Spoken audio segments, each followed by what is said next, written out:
독일의 전쟁 준비에 대해서 한번 살펴보도록 하겠습니다.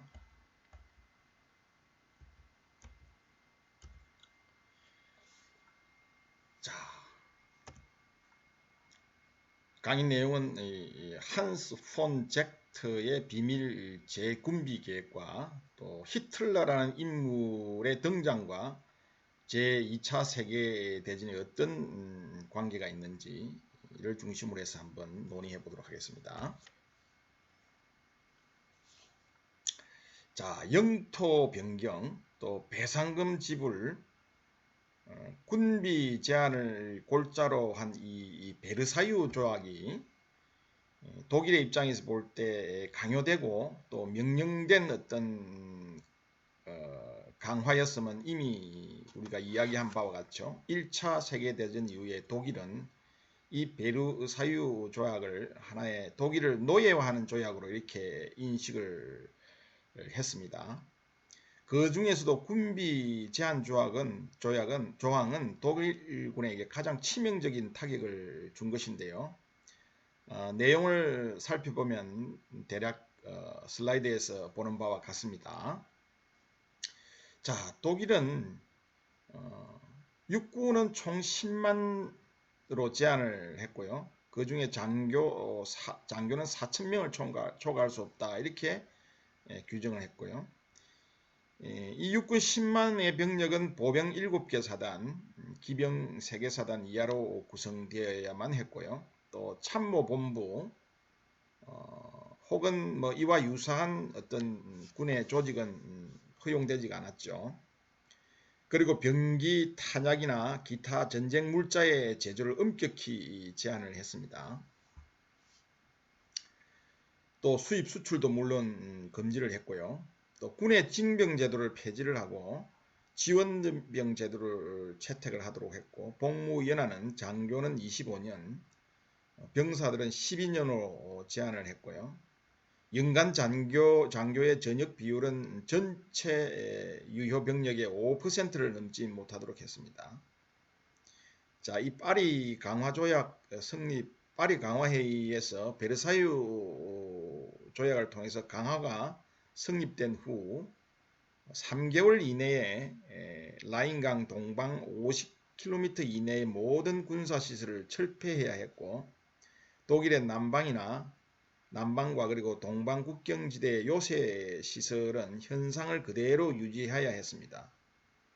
해군은 병력 15,000과 전함 6척, 경순양함 6척, 구축함 12척, 그리고 의뢰정 2척으로 제한을 받았고요. 잠수함은 비록 상용일지라도 일절 보유할 수 없도록 했습니다. 군용 비행기나 비행선의 제조 및 소유도 물론 금지가 되었었죠. 자, 이런 군비 제한 조치에 의해서 전쟁 전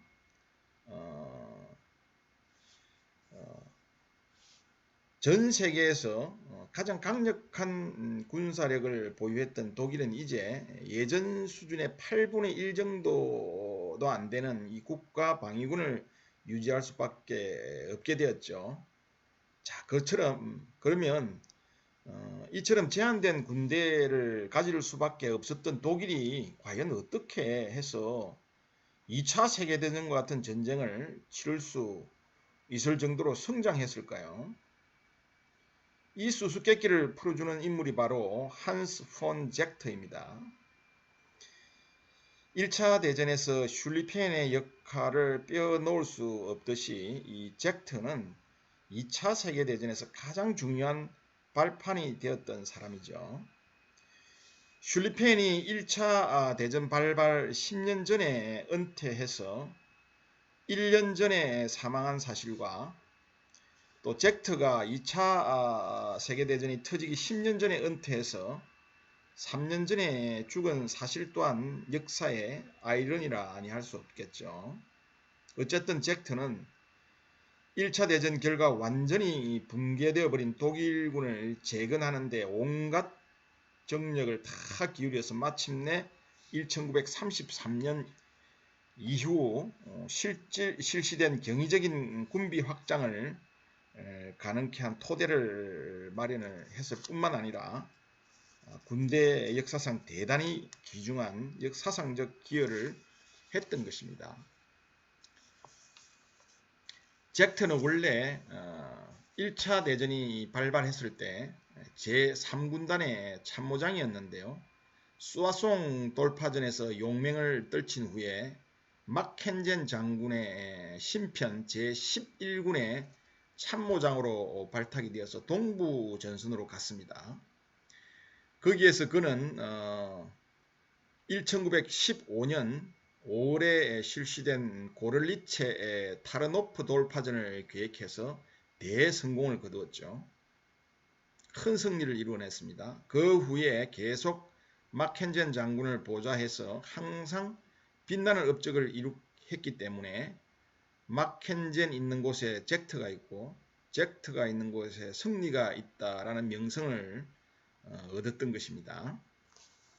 1차 세계대전에서 패전한 후에 이 잭트는 독일 대표단의 한 자문위원으로서 파리 강화회의에 참석해서 끓어오르는 울분을 참을 수 없었고요. 이로부터 군비 제한 조치를 역이용할 방안을 모색하기 시작했습니다. 그렇게 해서 잭트는 우선 선대의 교훈을 찾아내어서 샤른호르스트가 나폴레옹의 눈을 피해 어떻게 프러시아군을 육성했는가를 면밀하게 검토를 하였던 것이죠.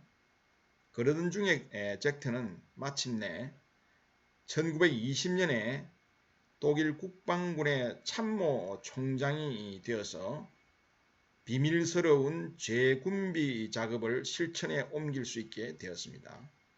자, 이와 같은 이 잭트의 계획을 뒤에서 적극적으로 밀어준 사람은 국방장관 오토 게벌러였습니다. 자, 우리는 흔히 이를 잭트의 비밀 재군비 비밀 계획이라고 이야기합니다. 합법을 가장한 불법 베르사유 조약의 위반이죠. 이런 비밀스러운 계획을 잭트가 착수하게 됩니다. 참모총장이 되었어요. 자, 이 잭트의 업적 가운데서 제일 첫 번째 꼽을 수 있는 것은 이 제한된 수의 국가 방위군을 이중의 목적을 가진 간부화된 정예군으로 만든 것이었어요. 즉 장차 군대가 확장될 때 모든 병사들은 부사관의 역할을, 또 부사관의 대부분은 초급 장교의 임무를 담당하고요. 모든 장교는 대부대의 지휘를 능숙하게 할 수 있는 고급 지휘관이 될 수 있도록 엘리트 군대를 육성했던 것입니다. 자, 이러한 목적을 달성하기 위해서 장교 선발에 우선 최대의 신중을 기했습니다. 특히 장교는 고도의 지식과 용기, 신의를 지녀야 했기 때문에 더욱 엄격한 구비 조건을 필요로 했죠. 대학 졸업장 없이는 장교로 지원할 수조차 없었고요. 비록 대학 졸업장이 있었다 해도 임관을 위해서는 4년 6개월간의 훈련 과정을 또 마쳐야 했습니다. 뿐만 아니고요. 임관 후에도 계속되는 새로운 훈련 과정과 자격 시험이 뒤따랐고, 또 여기에서 낙제하면 즉시 해임을 당했던 것이죠. 뿐만 아니라 학력과 더불어서 이 잭트가 극히 관심을 기울였던 것은 이 귀족과 구군벌 가문 자제들의 다수를 장교로 임관시키려고 한 것이었어요. 자, 이러한 것은 신생공화국의 군대 내에서도 독일의 전통적인 군국주의 사상을 그대로 지속시켜야 한다는 이 잭트의 신념에 의한 것이었죠. 자, 이런 태도는 민주주의자나 사회주의자들로부터 심한 반발을 받기도 했지만 잭트는 군의 중립성을 방패로 이를 극복을 했던 것이죠. 출신 성분과 학력의 요소는 병사들의 선발에서도 중요하게 적용이 되었습니다. 베르사유 군비 조항에 의해서 징집제도가 지원병 제도로 바뀜에 따라서 17살에 달한 남자는 누구나 자유롭게 군에 지원할 수 있었음에도 불구하고 지원자 선발에는 종교, 사회적 위치, 직업 및 정치적 신분 등이 심도 깊게 고려가 되었었죠. 자, 이런 기준에서 선발된 병사들은 육체적으로나 정신적으로 또는 기술적으로 철저한 직업 군인이 되도록 교육과 훈련을 받았기 때문에 다른 어떤 나라의 군대보다도 우수하게 육성될 수 있었죠. 자, 젝트의 두 번째 업적은 뭐냐면요. 후일 독일군 전략 사상에 근본적 영향을 미친 새로운 전략 이론을 제공했다는 점입니다. 제1차 세계대전 후 연합국의 정치 군사 지도자들이 전승의 안도감에서 방어적 원리에만 집착하고 있을 때 젝트를 비롯한 이 독일군 지도자들은 패전의 원인을 분석하고 새로운 전략 이론을 도출해내는데 온 힘을 다 기울였죠. 자, 이들은 전쟁에서의 승리가 공격에 의해서만 쟁취될 수 있다는 공격 전략의 우위성을 강조했는데요. 공격을 성공적으로 수행하기 위해서는 질적으로 우수하고 고도로 기동화된 소규모 단위 정예부대가 절실하게 필요하다는 것을 깨닫게 되었습니다. 그래서 1924년 초에 브라우히치 중령은 차량화 부대와 항공기의 협동작전 가능성을 검토하는 기동연습을 실시를 했고요. 구데리안 대위는 전차부대의 전술적 운용에 대한 연구를 진행을 했습니다. 퓨러나 리델하트 또는 더골 같은 인물들에 의해서 이론적 기초가 마련이 되었고요. 구데리안 등에 의해서 완성된 기계화 부대 및 전격전 이론은 1921년 젝터가 독일군 재건에 관한 기본 사상이라는 글을 발표한 이후에 더욱 발전이 되었죠. 즉 전격전의 이론의 토대를 마련한 주역이 바로 젝터였습니다. 요컨대 젝터의 지도하에 독일 국방부는 제한된 규모와 부적당한 장비를 가지고도 방어에 집념하지 않고 오히려 기동성을 주로 한 공격 우위를 강조해서 훗날 전 세계를 전율케 만든 전격전의 기반을 다졌던 것입니다. 자, 젝트의 업적 가운데 세 번째로 우리가 이야기할 수 있는 것은 다양하고 복잡한 각종의 비밀 재군비 활동입니다. 구체적 사례를 몇 가지로 좀 들어보면요.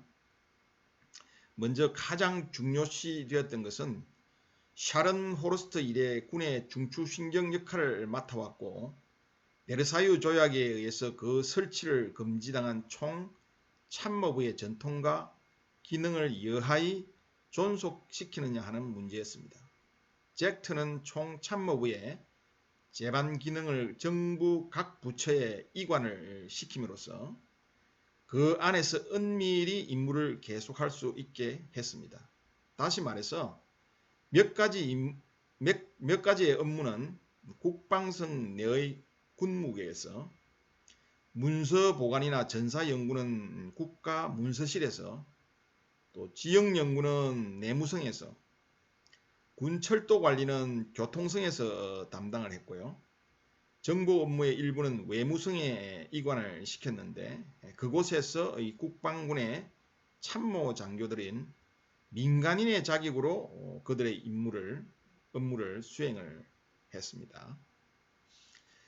그리고 슐리펜 백작협회라는 위장된 단체를 조직해서 여기에서 새로운 전략 이론을 논의하게 했고요. 또 새로운 참모부 요원의 양성을 위해서 성적이 특출한 사람을 후보자로 선발해서 7개의 군관구에 설치된 군사학교에서 2년간의 훈련을 받게 하고요. 그 중에서 가장 유능한 장교들을 다시 선반해서 베를린에 있는 국방성으로 전입을 시켜서 거기에서 총참모부 요원으로서 훈련을 쌓게 하였던 것입니다. 자, 이와 같은 이 제도는 1935년 재군비 선언이 있을 때까지 성공적으로 지속이 되었었죠. 자, 두 번째 젝트가 중요하게 여긴 것은 동원 체제와 예비군 제도의 유지였습니다. 장기적인 동원 계획을 위해서는 무엇보다도 기묘한 것은 인력 자원에 관한 모든 자료를 수집하는 것이었는데요. 자, 이러한 업무는 연금국의 소관으로 존속을 시켰습니다. 이때 예비군의 역할을 담당한 것은 경찰과 노동군이었고요.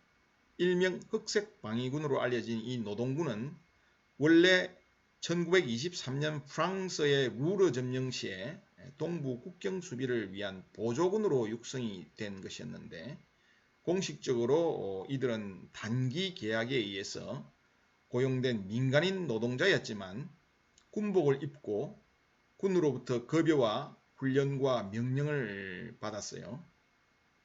또 병사에 군 막사에 숙박을 한 것은 뭐 두말할 나위도 없었죠. 9월까지 5 내지 8만여 명에 달하는 것으로 추산되는 이 흑색 방위군들을 육성을 했었죠.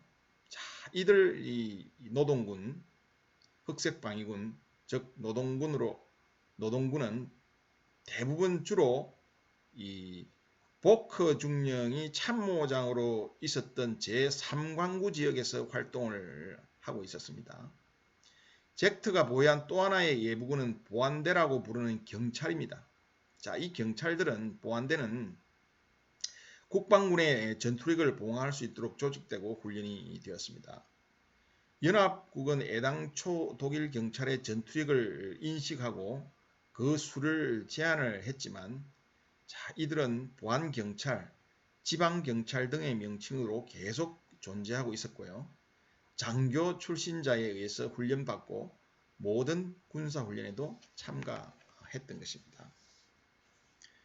자, 폰 젝트의 엄격한 비밀 계획의 또 다른 것은요.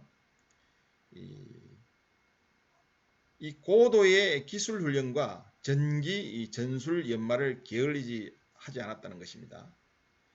수많은 항공기 조종사들은 이 민간 항공사에서 비행훈련을 받게 했고요.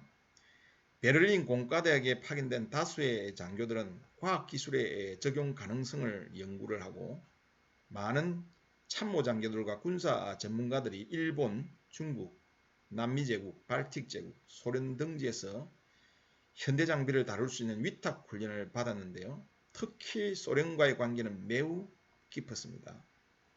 자, 네 번째 젝트의 비밀 재군비 사업 중에 또 중요한 것은요. 소련과 맺은 비밀 군사 협조 관계였습니다. 자, 이는 애당초에 전후 소련과의 본격적인 외교관계 재개로부터 활기를 띠고 전개가 되었습니다. 젝트는 소련과 접근해서 비밀의 장막으로 가려진 소련 영토 안에서 조약상 금지되었던 군사훈련과 제반 무기의 획득을 했던 것이었죠. 그렇게 해서 1920년 말 국방성 내에 러시아 특별국이라는 비밀 분국이 설치되어서 적군, 즉 소련군이죠. 레드 아미, 이 적군과의 협조 가능성을 모색을 했고요. 뒤이어서 산업촉진사라는 위장된 사설 무역회사가 베를린과 모스크바에 설치가 됐습니다. 이 산업촉진사의 주요 업무는 전쟁과 혁명으로 파괴된 소련 내의 항공기 공장, 그리고 독가스 공장, 탄약 공장, 탱크 공장, 그리고 잠수함 공장 등을 재건 혹은 신설하는 데 소요되는 재정적, 기술적 원조를 독일이 제공하고 그 대신 독일이 필요로 하는 요원의 훈련과 무기의 공급을 소련이 담당하도록 촉진시키는 역할을 했습니다. 자, 이후부터 독일은 소련의 군수공업 재건을 돕고 소련은 베르사유 조약상 금지된 여러 가지 무기들을 독일에 제공하기 시작했을 뿐만 아니고요. 소련 내의 항공학교에서는 독일의 조종사들이 또 전차학교에서는 독일의 전차 전문가들이 전술 전기를 연마할 수 있게 되었습니다. 이와 같이 독일과 소련 간의 협조 관계는 아이러니컬하게도 레닌이 언급한 바와 같이 독일은 복수를 원하고 우리는 혁명을 원한다는 동상이몽적 이해관계에 의해서 가능할 수 있었던 것이었죠. 자, 다섯 번째 젝트의 비밀 재군비 사업은 군의 보급과 국가 경제력 동원 준비였습니다. 장기적이고 대규모적인 경제 동원 체제를 갖추기 위해서 1924년 국방성 내에 동원국이라는 비밀 특별국을 설치하게 됩니다. 자, 이 동원국에서는 일종의 경제 담당 참모본부의 역할을 맡았고요. 국내뿐만 아니라 오스트리아, 스위스, 스웨덴, 스페인, 네덜란드, 이탈리아 등지에까지 손을 뻗쳐서 여러 산업체와 협조를 모색하는 임무를 수행했던 것입니다. 자, 지금까지 우리가 젝트의 빛나는 업적을 살펴보았는데요. 자, 이 젝트의 공헌이 결코 여기서 그친 것만은 아니었어요. 더구나 그의 이 피나는 노력이 이 베르사유 조약의 엄격하고도 냉혹한 제약 속에서 이루어졌다는 사실을 우리가 기억할 때 경탄을 금할 수밖에 없겠죠. 자, 그러나 이 젝트의 비밀 재군비 활동에 전혀 과오가 없었느냐 하면 반드시 그렇지는 않습니다. 이 젝트의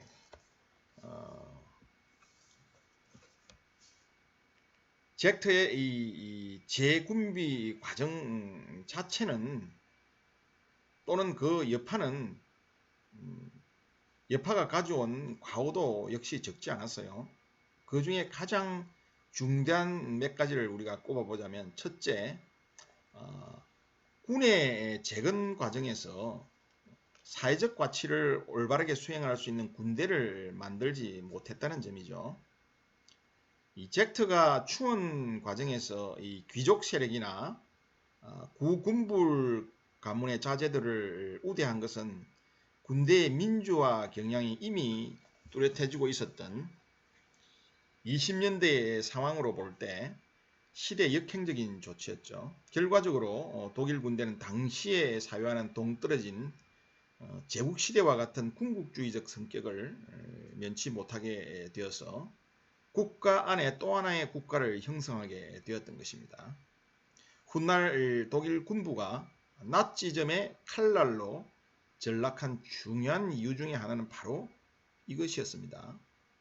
두 번째 젝트의 과오는요, 군사교육에 있어서 지나치게 기술적인 합리성만 강조했기 때문에 군의 지도자들에게 필수적으로 요청되는 역사와 정치에 대한 포괄적인 안목을 결의하게 만들었습니다. 자, 이는 군의 기능적인 어떤 필요성만을 강조한 조치였고, 군의 사회적 필요성을 등한시했다는 점에서 첫 번째로 지적한 과오와도 일맥상통하는 바가 있습니다. 아울러 상대적으로 융통성이 결핍됨을 피할 수 없게 되었죠. 자, 세 번째 과오는 참모 제도 운용상 작전 분야에만 치중한 나머지 정보 업무나 행정 업무 등은 종속적이고 제2차적인 위치에 국한되고 말았습니다. 그 결과 제2차 세계대전 당시에 독일의 참모본부는 연합군의 장기전 전략과 그 수행 능력에 대한 올바른 판단을 내리지 못함으로써 패전의 한 원인을 자초하고 말았죠. 작전에 능한 독일군이 정보 업무나 기타 행정 업무가 부실하여 결정적인 국지전에서 패한 예는 앞으로 우리가 상세히 전개될 여러 전역들에서 충분히 평가를 하도록 하겠습니다. 자, 이처럼 영역 미국과 공가가 엇갈린 젝트의 비밀 재군비 작업은 1926년 그가 사임한 이후 후임자인 헤이에와 하머슈타인 등에 의해서 지속 추진됨으로 해서 9일 히틀러가 대규모적인 재군비를 할 수 있는 기초를 마련해 주게 됩니다.